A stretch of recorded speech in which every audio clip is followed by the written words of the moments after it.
Having addressed the clinical features, pathophysiology, diagnosis, and asthma variants in the part 1 of this video module, now we come to part 2. So in this video module, we will be addressing the management of asthma patients, and we will be relying heavily on the Global Initiative for Asthma, GINA 2022 guidelines. And as the guidelines keep evolving and there are new guidelines posted every year, it is expected that as a postgraduate student or as someone who is facing the NEET super specialty exam, we should be updated as well, right? Okay. Now, before I take you through what GINA talks about the management of asthma, right? First, let us take a quick look at what are the drugs that are available at our disposal, and let us also document a problem statement, right? Okay. Now, what are the drugs available at our disposal? The number one set of drugs are basically bronchodilators, right? We can use bronchodilators.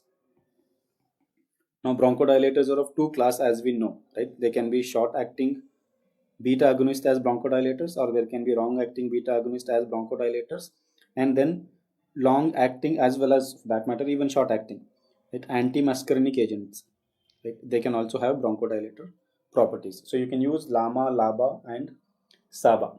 These are the three options when it comes to bronchodilation. Then the second set of drugs that we can use are steroids.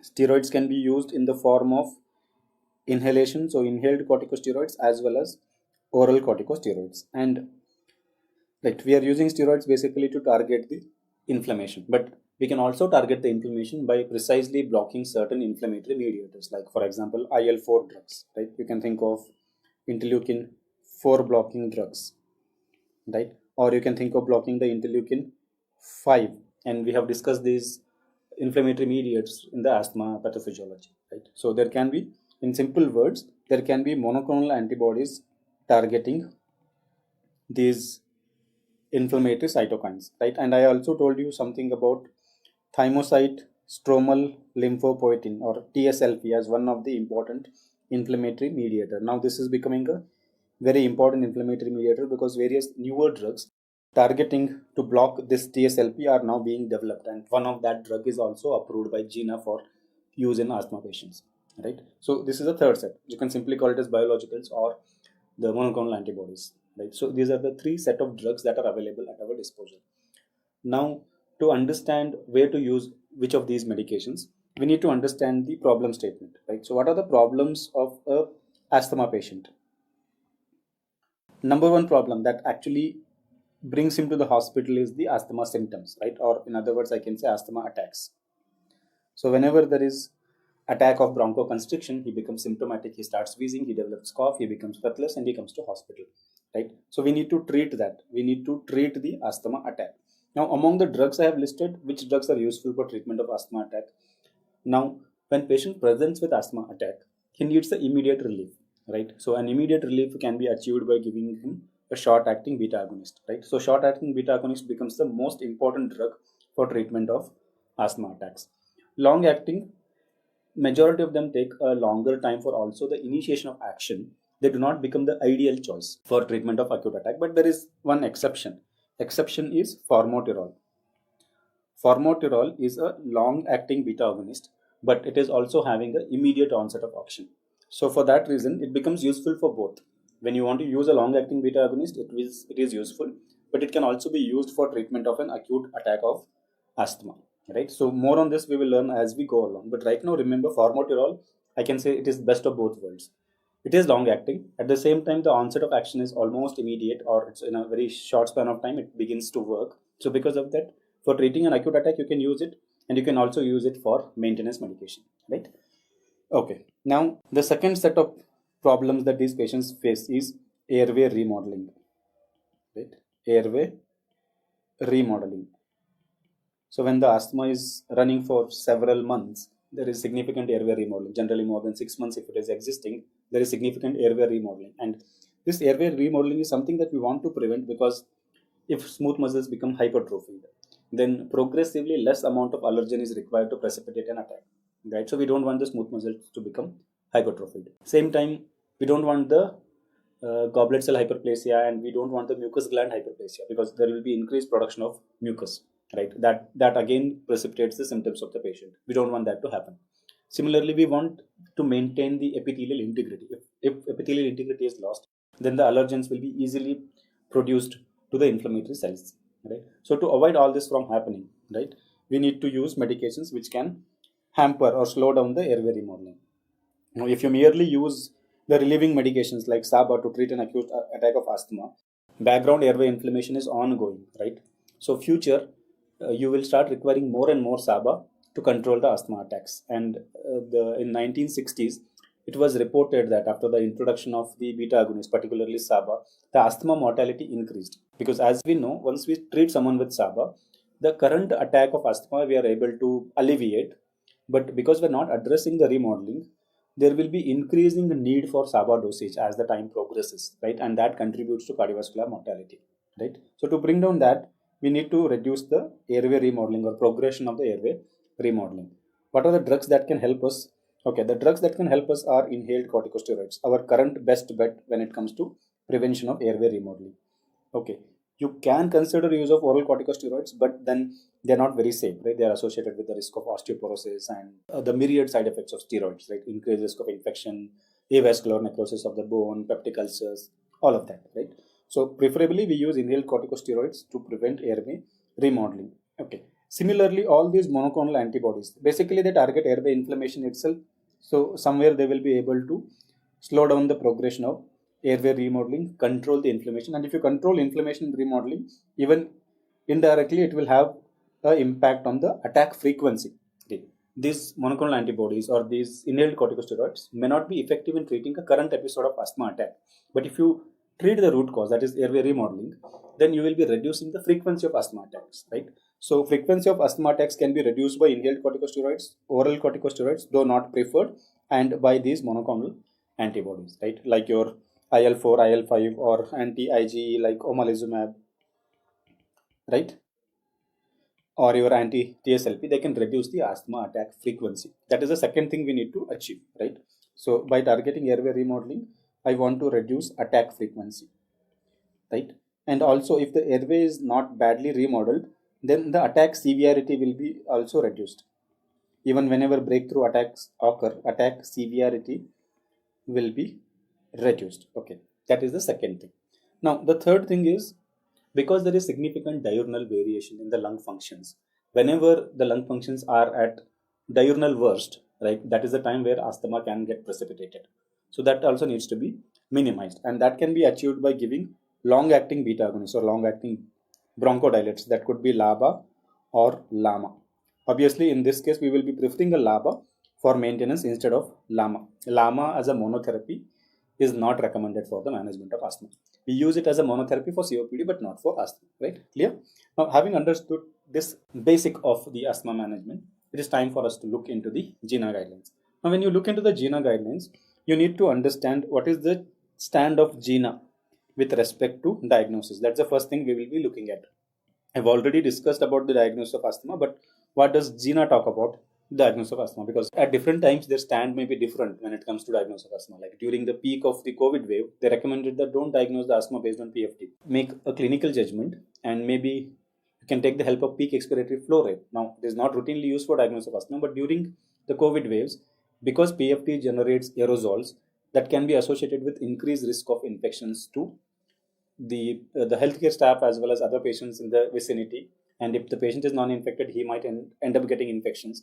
So for that reason, it was recommended that okay, right now during the COVID wave, do not diagnose asthma based on PFT. Once you can make a clinical judgment or maybe PFR based, you can start the diagnosis. You can diagnose and start the medications right now. Later on, once the condition is permissible, you can confirm the diagnosis by doing PFT. If there is a need for giving the break for the maintenance medications or inhaled corticosteroids during that point of time, you can do that. That was a recommendation. Now that we are in 2022, the COVID wave has almost disappeared. Maybe we are looking at a wave 4, but it has almost disappeared. So at this point of time, the recommendation is back on doing PFT, right? So we need to understand what is their stand on diagnosis. Every time you need to keep attention to that. The second thing we will be looking at is what is GINA recommending with respect to treatment or management, right? What is its stand on the reliever medications, right? Whenever there is an attack, what do they recommend as a reliever? And for prevention of attacks or reducing the attack frequency, right? We call it as maintenance medication. What is their recommendation for maintenance medication? Conventionally speaking, the best reliever, as I've already told you, is a SABA. For maintenance, the best maintenance medications are ICS plus a long-acting beta agonist, right? And the third thing we need to know is what is their stand with respect to, again, with respect to management, what is their stand against monoclonal antibodies? Where does GINA places monoclonal antibodies? Should you start it in the beginning or in a severe disease which is not well controlled? And are there any specific recommendations for initiation of these monoclonal antibodies, right? So that is what we're going to learn today. Now, generally speaking, patients in the GINA management guidelines, we look at the patient's history. We look at whether, like when you look at the history, you are looking at whether patient has asthma symptoms on most part of the day or how many days per week, right? Asthma symptoms, whether it is more than 4 or 5 days per week or less than that. So let me say whether it is more than 5 days per week or less than 5 days per week, right? When it is 5 days or more than that, it almost says that you probably have on a daily basis symptoms. It also looks at whether there are nocturnal symptoms, right? So whether there are nocturnal symptoms or night symptoms. If someone is having night precipitation of asthma attacks, which is common indeed as such, right? It is not acceptable because it impacts his quality of life. It impacts his sleep and it impacts the quality of life. So we want to have zero nocturnal asthma symptoms, right? So it looks at whether there is more than or equal to one episode of nocturnal symptoms per week or less than that. That means zero or one, right? One or more than one, it is unacceptable. If it is zero, it is fairly acceptable. That is the second thing it looks at. The third thing it also looks at is lung functions. It also looks at lung functions, whether the lung functions are low or good. Now, whenever you hear the low lung function in GINA guidelines, it basically means FEV1 less than 30%, right? If FEV1 is less than 30%, again unacceptable. So in that case, probably such patients need a little aggressive treatment, right? Clear? Now, having understood this, let us look at the perspective of GINA in asthma management. So, asthma management, every patient ideally should receive a reliever medication prescription whenever he goes through an asthma attack. And to reduce the asthma frequency, he need a maintenance medication. As I've already told you, preferably we use a combination of ICS and LABA, right?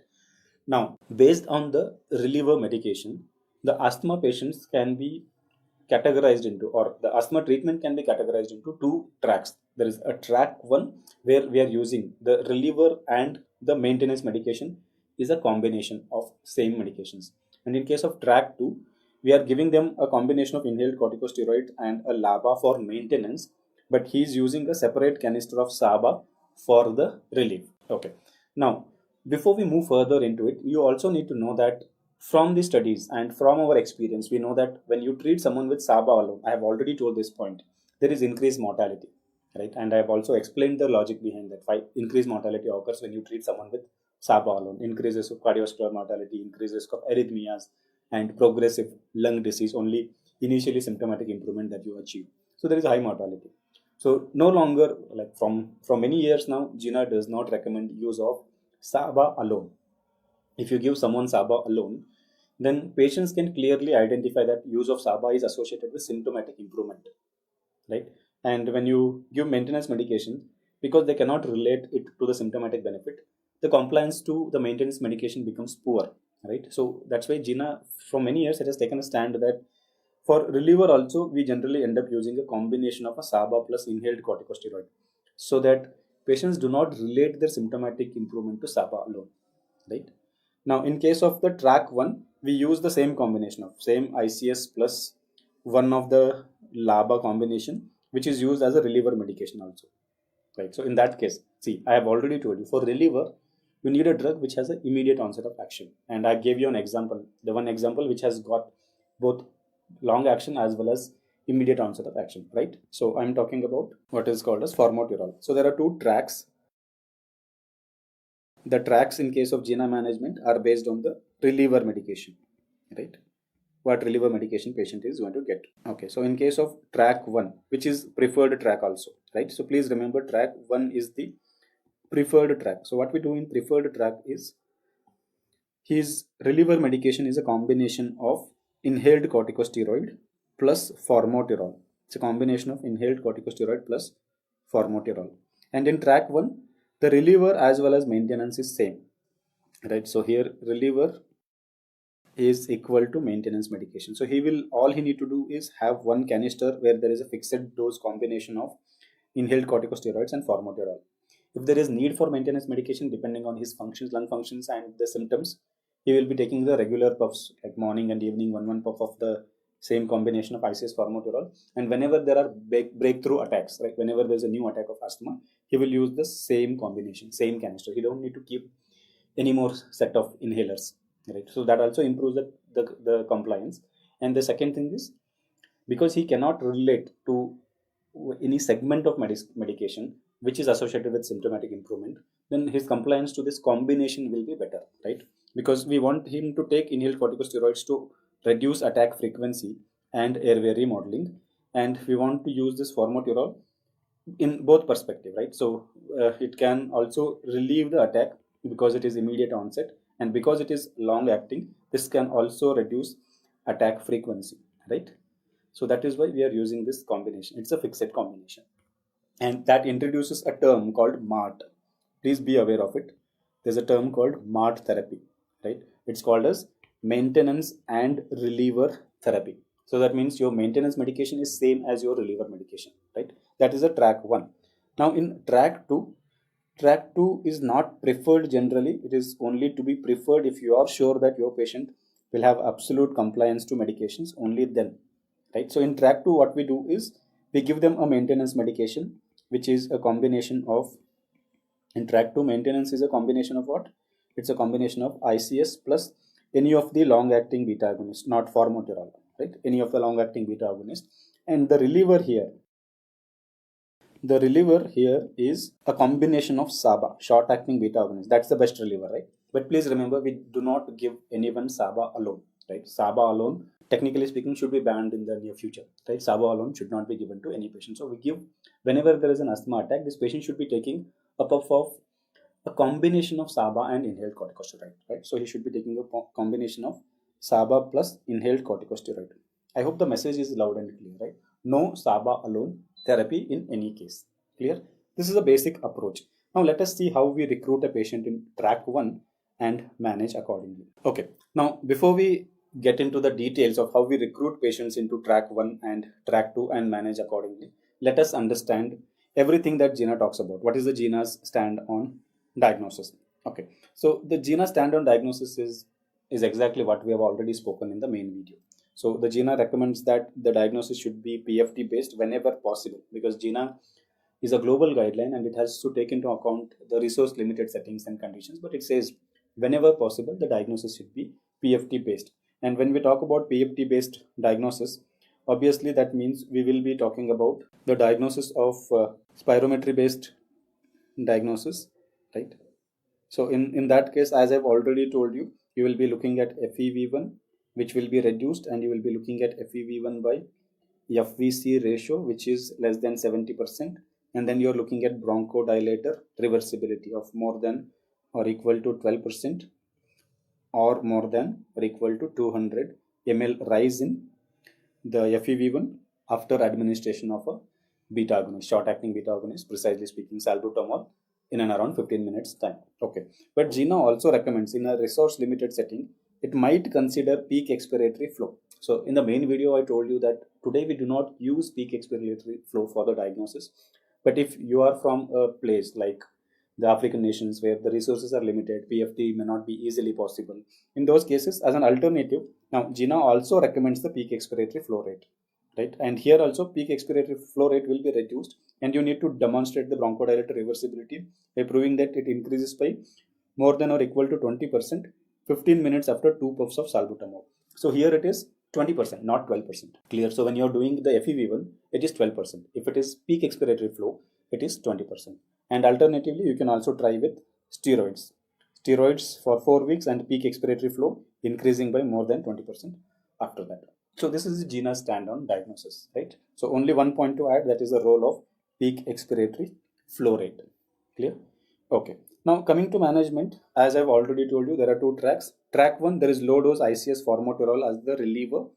That is the preferred strategy, as I've already told you, right? And in case of track 2, SABA is used as the reliever, and as I've already told you, Every time you're using a SABA, it should be along with inhaled corticosteroid. And this is an alternative track, right? This is not a preferred strategy, right? Okay. Now, in the 2022 GINA guidelines, they also recommended, or first time they approved a new class of biological which is targeting the TSLP, thymocyte stromal lymphopoietin, right? Its role in pathogenesis of the type 2 inflammatory asthma I have already described, right?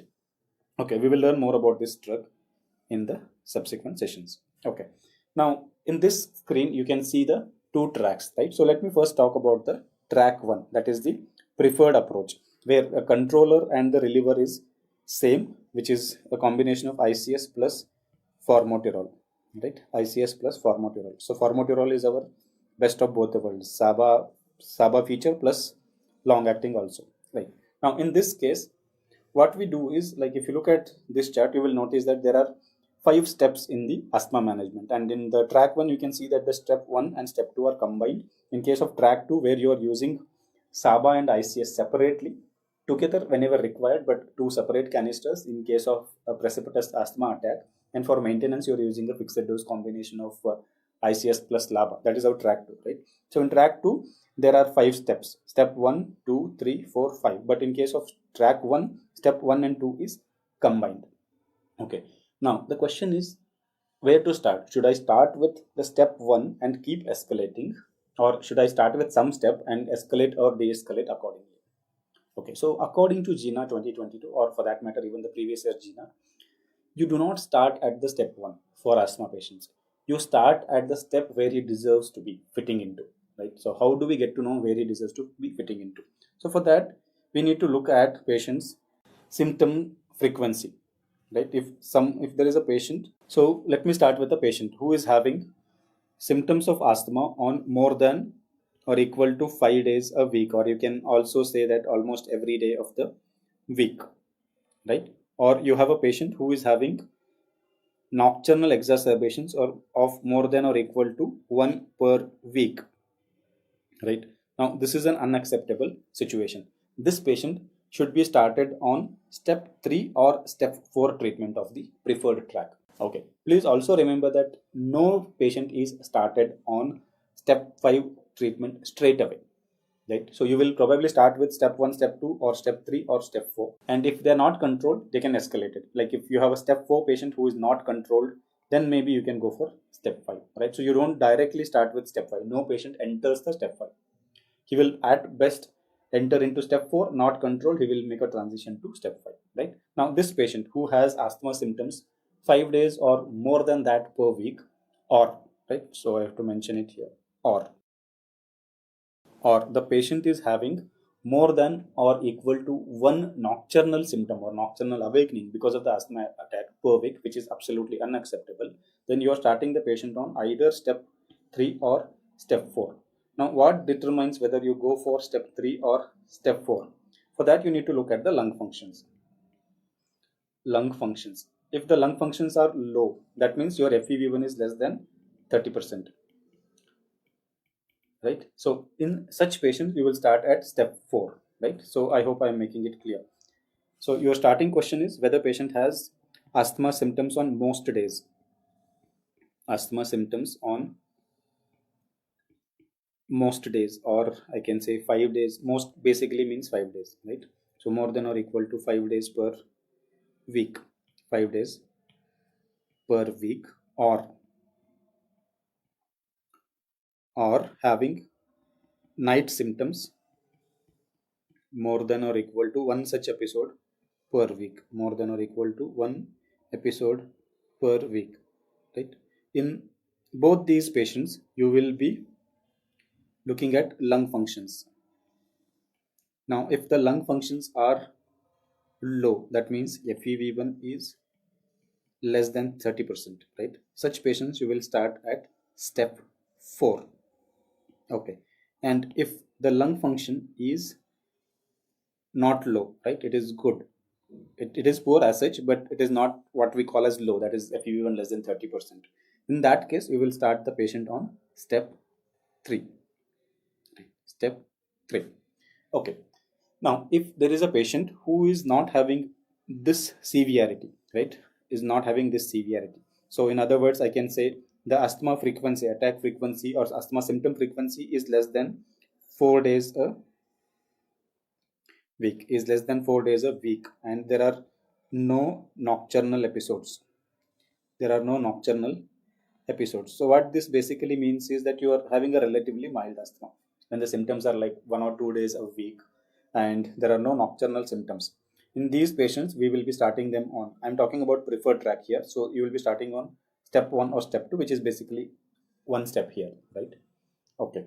So what we do basically in step 1 or step 2 according to the 2022 GINA guidelines is, here patient is prescribed as needed combination of ICS, which is basically low dose. So whenever you hear the word low dose, it is about the in the combination. If you hear the word low dose, it is talking about the steroid dose, right? So low dose of ICS plus our bronchodilator, which is formoterol, right? That's the combination. And please note it down, as needed. Okay, I will talk more about it in a bit. Right now, remember, so if it is a mild asthma, step 1 or step 2 treatment basically talks about SOS, combination use of ICS plus formoterol. So if there is an asthma attack, he takes a puff of the combination of ICS and formoterol. Okay. Now, in case of the step 4 and step 3, what we do? In case of step 3, we introduce maintenance. Right. So we didn't talk about the maintenance medication in case of the step 1, step 2 of the preferred track. Right. So only SOS medication is that patient is taking. But in case of step 3, we introduce maintenance. So regularly he will be taking a combination of inhaled corticosteroids plus formo for maintenance. Plus the same combination will be used as a reliever whenever required. Right. Now here the ICS that is used, this ICS is basically, in case of step 3, is usually low dose. So you start with the low dose inhaled corticosteroid plus formoterol combination as a maintenance, plus whenever there is exacerbation, use of the same canister for relief of the symptoms. But in case of step 4, right, here also we have already started maintenance in step 3, so obviously step 4 also we will be using maintenance. So for maintenance, what we basically use is a combination of medium dose ICS plus formoterol, right? So the low dose here becomes medium dose. That's the difference between step 3 and step 4. So if there is low lung function, you start with a maintenance medication, which is basically your medium dose inhaled corticosteroid plus formoterol. And if there is exacerbation, patient will use this combination of ICS formoterol. But if the lung functions are not bad, if the FEV1 is more than 30%, then you start with the low dose ICS plus formoterol combination as the maintenance, and patient will use it if required as and when needed for exacerbations, right? Okay, so that is step 4. Now, just a quick recap of what we have already discussed. Step 1, as needed low dose inhaled corticosteroid plus formoterol, right? As needed, SOS. Now, step 3, low dose maintenance inhaled corticosteroid plus formoterol. And in step 4, medium dose maintenance plus formoterol, right? Now, look at the step 5. Step 5 is, one thing option you have is you can add a LAMA. You can add on a LAMA. That is the first choice you have. LAMA is what we can add. The second thing you can add is, you can also consider high dose maintenance using ICS formoterol combination. So for step 4, we had started with medium dose. Now in step 5, you can think of high dose inhaled corticosteroid plus formoterol for maintenance. In step 5, you can also think of the biological. So where do we use biological? Biologicals like anti-IgE, that is your omalizumab. We use it in step 5. Then your anti-IL-5 or anti-IL-5 receptor monoclonal antibodies like your benralizumab, breslizumab, those are again used in step 5, right? And there are also newly introduced drugs. IL-4, I'm sure you are aware of, and the newly introduced anti-TSLP, right? Anti-TSLP, first time introduced in the GINA in 2022. So this is a potential MCQ point. They might ask you which of the following drug is newly introduced in the asthma management in 2022 GINA guidelines, and that could be anti-TSLP. We will learn more about it in a bit, right? Okay, so remember, as I've already told you, no patient directly makes the entry into step 5. So anyone who started with step 4 treatment and he is not controlled with step 4 medications, he's not been able to downgrade from step 4 to step 3, and step 3 to subsequent downgrading is not possible. He's stuck at step 4 despite use of medium dose maintenance of inhaled corticosteroid plus formoterol. He continues to be in step 4, right? That means he continues to have low lung functions, right? Or he continues to have asthma attack frequency where it is more than 4 to 5 days per per week, right? Or there are significant nocturnal episodes, in all these cases, you will escalate the treatment to step 5, right? So biologicals come into picture in patients who are not controlled with medium to high dose of inhaled corticosteroids plus formoterol. That is basically the step 4 medication. Only then you think of introduction of the biologicals. Clear? Okay. We will talk more about these individual biologicals and who are ideal candidate for those biologicals outside the purview of GINA in a bit. Okay. Now, in alternate track, the patient is getting as needed reliever of a SABA. And as I have already told you, every time patient takes a puff of SABA, he will also be taking a puff of inhaled corticosteroids. Right? That is our strategy in case of alternative track. Now, in case of alternative track, step 1 starts with taking the ICS whenever SABA is taken, or basically you can say SOS, similar to the combined step 1, step 2 of your track 1. But in step 2, we start with the low dose maintenance of inhaled corticosteroids alone. Low dose maintenance of inhaled corticosteroid alone.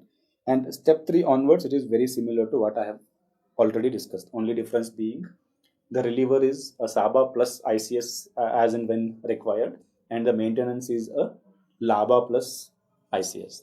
Clear? Okay. Now, having understood this, it's time for us to also take a quick look at the major changes in the current guidelines. Okay, I told you that SABA is no longer preferred as the only modality of treatment. SOS SABA is no longer used. The reason for that is the SABA alone use was associated with increased mortality. Okay, now one of the important change that has happened from GINA 2020 and 2021 and 2022 is that we have a little more data about the management of mild asthma. Okay, point number 1, mild asthma is something that cannot be neglected, because what data says is around 30 to 37% of adults who presented with so-called acute asthma to the emergency ward, or those who presented with near fatal asthma, around 16% of those patients who presented with near fatal asthma, and around 27% of patients who died because of asthma.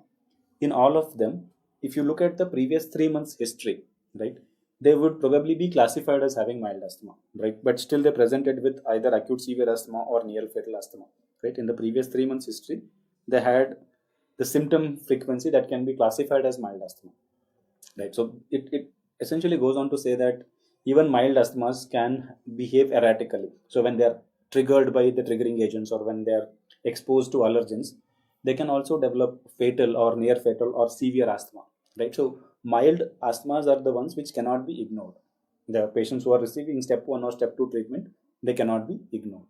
Now, how can we better treat these patients?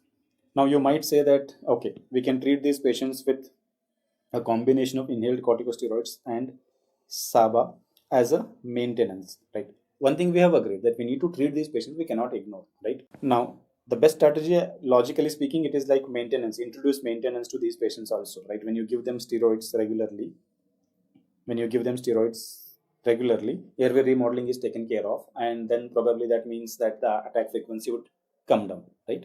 But the studies that were conducted recently also showed that in a patient with mild asthma, when compared with the combination of treatment using ICS plus SABA SOS as needed versus ICS plus SABA maintenance, right? What we found out was when you're using SOS as well as maintenance, the attack frequency and the attack severity were similar in both cases, right? So this is one important point that changed this perspective on asthma management in 2021. Similar risk of severe exacerbations as with daily ICS and as needed SABA. So if you're using a maintenance medication, maintenance therapy, your risk of developing, let me say, asthma attacks or severity of asthma attacks is, let me say, X. It is going to be same when you are using SOS as needed ICS formoterol combination for mild asthma. So keeping that in mind, for step 1 and step 2, or step 1, step 2 combined for the preferred track, we do not strongly recommend maintenance, right? Particularly in the preferred track, we do not strongly recommend maintenance therapy. So patients can take, whenever there is asthma attack, he can take that puff of the inhaled corticosteroid, that is basically low dose plus formoterol, and that itself will reduce the attack frequency, or that itself will reduce the risk of development of new attacks, right? Is that clear? So that is one thing that has changed in the 2022. So in the previous guidelines, there was a standard statement. The approach was very similar. Step 1, step 2, it was as needed ICS plus formoterol combination. But there was a statement appearing that preferably all patients should be on maintenance medication. That was a statement appearing in 2021 GINA guidelines, which has disappeared now based on this study, which clearly solved our doubt, right? Okay. And there is also mounting evidence to say that the as needed ICS formoterol improves the outcome in mild asthma because the ED visits and hospitalizations were significantly reduced, right, in comparison to SABA alone or ICS alone maintenance treatment. Okay. Now, having understood that, we also need to understand GINA's stand on the long-acting antimuscarinic agents. So GINA clearly says that long-acting antimuscarinic agents should not be used as a monotherapy. So in step 5 treatment, step 4 patients who are not controlled, as an add-on to ICS formoterol combination of maybe medium dose or high dose steroids, you can use LAMA, but LAMA alone should not be used as a standalone treatment. In COPD, yes, you can use it, but not here in case of asthma. This is one more important MCQ point that you need to know. Okay. Now coming to other important changes that have occurred in 2022 guidelines. So one important change is what I have noticed is the assessment of the inflammatory phenotype, because now we no longer classify asthma as intrinsic and extrinsic asthma. We classify asthma as the type 2 inflammatory phenotype and non-type 2 inflammatory phenotype, right? So this inflammatory phenotype classification now becomes important for making the management decisions, particularly when you need to follow the step 5 treatment guidelines, right?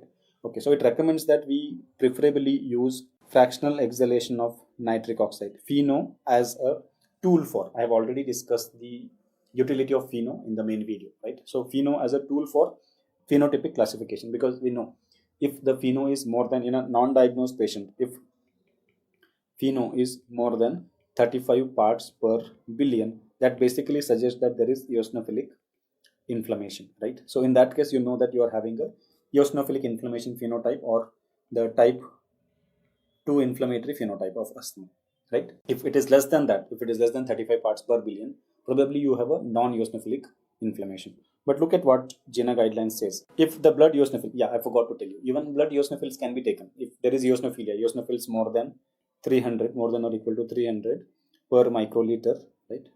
Then you can take it as a marker of eosinophilic inflammation. So if eosinophil count is more than 300, or if your FeNO is more than 35 parts per billion, then that basically goes on to say that you have a type 2 phenotypic inflammatory asthma. In the absence of blood eosinophils elevated or FeNO not being elevated, the GINA guidelines recommend that you need to repeat it up to 3 times, at least 1 to 2 weeks after stopping oral corticosteroids, or if stopping is not possible, on the lowest possible oral corticosteroid dose, so that we do not misdiagnosing a case of the type 2 inflammatory phenotype, right? So merely having one FeNO test coming out normal, or merely having one blood sample showing that your eosinophil count is less than 300, you cannot classify it as non-phenotype 2, right? So you need to do at least 3 such tests before you rule it out as the type, right? Okay. Now this is particularly important because if it is type 2 inflammation, right? If it is type 2 inflammation, then the drugs which are targeting IgE, the drugs which are targeting IL-4 or IL-5 will be useful. But similarly, if it is non-type 2 inflammation, there are other set of drugs which can be useful. So that is what GINA talks about. So treatment options for patients with no evidence of type 2 inflammation on repeated testing, and if there is no response to step 4 treatment, right? In such patients, you can consider adding the LAMA. And also remember, from the pathophysiology section, when we were talking about the non-type 2 inflammatory phenotype, I told you that the inciting events are usually infections, right? Or pollutants or irritants, right? So infections may be an important contributor for the non-type 2 phenotypic asthma, right? So in that case, even use of low dose azithromycin maintenance may be helpful in those patients.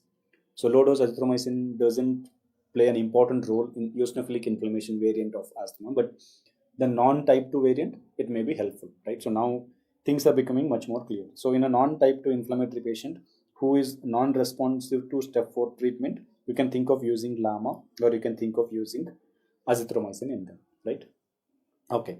And in those patients, you might also consider anti-IL-4 drugs if the patient is on maintenance OCS, or anti-TSLP, but insufficient evidence with maintenance OCS. Okay, so this is a new thing that the GINA has added in the 2022. Okay, now after this, let us also look at the GINA's stand with respect to these monoclonal antibodies. So anti-IL-4, dupilumab, I always keep telling it, right? students might have a confusion regarding the IL-5 and IL-4 drugs. So in case of IL-4, remember D is the fourth letter of alphabet and 4 is 4. Right? So you can relate it to that. D, fourth letter of alphabet. Starting with that is dupilumab. That is an anti-IL-4 drug. Right? Then your benralizumab, reslizumab, those are all anti-IL-5 drugs. Right? So dupilumab is indicated in patients with severe eosinophilic or type 2 asthma. Okay, I did tell you that dupilumab may be considered in non-type 2 phenotype where the repeated testing is giving a negative result, where the evidence favoring the use of anti-IL-4 or anti-TSLP is limited, but if nothing is working, you may give a trial. But initially, you would probably start with LAMA or low-dose azithromycin. But in type 2 phenotype, if step 4 is not helping, instead of giving high-dose oral corticosteroids or instead of adding LAMA, I would prefer to put them on the target specific biologicals, right? So I can probably start with the dupilumab, or I can think of the anti-TSLP. Remember this drug now. This becomes a potential MCQ point. Tezepelumab. Right? Is that clear? It is tezepelumab, which is a monoclonal antibody, which is meant to be used in patients with the type 2 phenotype, right? So there you can use it in all adults and adolescents 12 plus. Okay. Now, specifically speaking, right, we have also heard about the drugs like anti-IgE, omalizumab.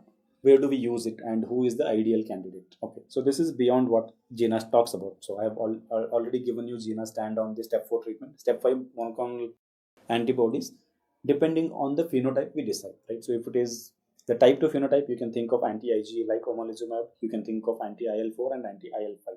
Anti-IL-4 drugs and anti-TSLP may be considered in non-type 2 in selected set of individuals. Otherwise, in non-type 2, our best bet if the asthma is not controlled on step 4 is to give them LAMA or to introduce them on the high-dose inhaled corticosteroid plus the formoterol combination. Right? That would be our bet. Omalizumab, as we know, it is an anti-IgE monoclonal antibody. So this can be useful in patients where the IgE is elevated. Now, to what extent elevation? To start omalizumab, we need to have IgE levels at least 30 international units per ml. If it is less than that, then probably the use of omalizumab will not give any promising results, right? So you can consider omalizumab if the IgE is more than or equal to 30 international units per ml in presence of, right? So merely having IgE again is not adequate. There should be a positive skin test or RAST against one of the perennial allergen. So if the skin test or RAST test is negative and IgE is a bit elevated, patient may not be well benefited, so you cannot consider that. Right? So it is used in patients with IgE more than or equal to 30 international units per ml with a positive skin test or a RAST to a perennial allergen in whom asthma symptoms are not controlled with step 4 treatment. That is your moderate to high dose inhaled corticosteroid plus formoterol combination. That's what we follow in step 4, right? So all your MABs come into picture in case of step 5. There can be a potential MCQ asking you, what is the best use case scenario for omalizumab? Who is the patient who gets the maximum benefit of use of omalizumab? So maximum benefit is possible if FeNO is more than 20 parts per billion despite being on step 4 treatment, right? Moderate to high dose ICS plus formoterol combination maintenance. Despite being on that, his FeNO is more than 20, right? That is a patient who is more likely to benefit with, or someone who is having eosinophil count which is more than 260 per microliter. Right, so if the eosinophil count is less than this, probably patient may not get more benefit of it. But most important point to remember is IgE levels and the positive skin test and FeNO. Clear? Okay. Now the second monoclonal antibody that we are talking about is the IL-5 drugs. Right, IL-5 can be targeted directly, or you can also target the IL-5 receptor. Our IL-5 blockers are basically mepolizumab and reslizumab, and your receptor blocker, IL-5 receptor blocker is benralizumab. So these are the 3 drugs we need to remember. Now, in which case it could be useful? It is recommended in patients who are symptomatic on moderate to high dose ICS LABA. Again, I am talking about step 4, right? Despite being on step 4 plus treatment, these patients are symptomatic, having more than or equal to 2 exacerbations. Those exacerbations required steroids. So having more than or equal to 2 exacerbations that needed use of oral steroids in the preceding 1 year with eosinophil count which is more than 300 microliters. Now, if you remember when I spoke about the pathophysiology of the type 2 phenotype of the asthma, I told you that IL-4 is concerned with the recruitment of T lymphocytes which will start producing IgE, right? And IL-5 is the one which is primarily concerned with the recruitment of eosinophils. If the eosinophil count is not elevated, then your IL-5 drugs are not going to be helpful. But I cannot say the same thing for the IL-4 drugs, because IL-4 drugs, even in the absence of elevated eosinophil count, it will be helpful because it is targeting the recruitment of B lymphocytes, which are basically going to develop the IgE switch, right? So eosinophil count more than or equal to 300 is required. If less than that, you don't use IL-5 drugs, and that is the importance of phenotyping, right? Okay, so that is our second set of drugs, IL-5 drugs, anti-IL-5 drugs. Now comes the IL-4 blocking drugs. Now we know that IL-4 and IL-13 have a shared component of the receptor, so the drug will block both IL-4 as well as IL-13. So IL-4, IL-13 blocker, as I've already told you, D44, right? Dupilumab. Dupilumab is the monoclonal antibody targeting the IL-4 receptor, right? The indications for use of dupilumab are same as the IL-5 drugs, like the patients who are on step 4 treatment, who are having 2 or more than 2 exacerbations in preceding 1 year, which require the use of oral steroids, or the patients who are not well controlled despite being on high dose inhaled corticosteroid plus formoterol combination. Simply speaking, step 4 or step 5 high dose combination treatment is not helping. You can think of using dupilumab. Now, when it comes to dupilumab, it can also be used in patients whose eosinophil count is less than 300, because dupilumab is primarily targeting the B cell switch to produce IgE, right? So there is no role of eosinophils as such here, so you can use dupilumab if the eosinophil count is less than 300. Clear? In JINA 2022 is the tepezolizumab, which is your anti-TSLP. This is newly introduced, right? Okay, so that completes our discussion on the monoclonal antibodies. The only new monoclonal antibody that was introduced this year is tezepelumab. Beyond that, there is nothing particularly important. From pharmacology, you might keep hearing a lot of new monoclonal antibodies, but for the sake of exam, I do consider that the ones which are approved by JINA or FDA are the ones which can be asked as an MCQ, right? So that is only one. The anti-TSLP is the new drug that makes its way into current management of asthma, right? Okay, so this is a summary of the JINA guidelines for monoclonal antibodies. Anti-IgE can be used in anyone who is more than 6 years having severe allergic asthma, right? Anti-IL-5 or IL-5 can be used in people who are more than 6 years. Now, the restylizumab is only indicated in adults 18 plus years. Benralizumab can be used in 12 plus years, and mepolizumab can be used in 6 plus years. Dupilumab 6 years and tezepelumab 12 years. Clear?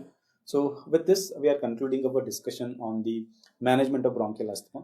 I have compiled some 4 or 5 important MCQs which takes into account the JINA guidelines. So you have to probably go through the clinical details to diagnose whether this is a case of asthma, and after that you have to have a phenotypic classification. You also need to understand from the question whether the patient is the one who needs the step 1 2 treatment or step 3 or step 4 treatment, or whether you need to make a switch from step 4 to step 5 treatment, and you need to answer those questions based on that. So please watch the MCQ discussion video, which will be loaded pretty soon, and at the end of that, probably your preparation of asthma will be completed.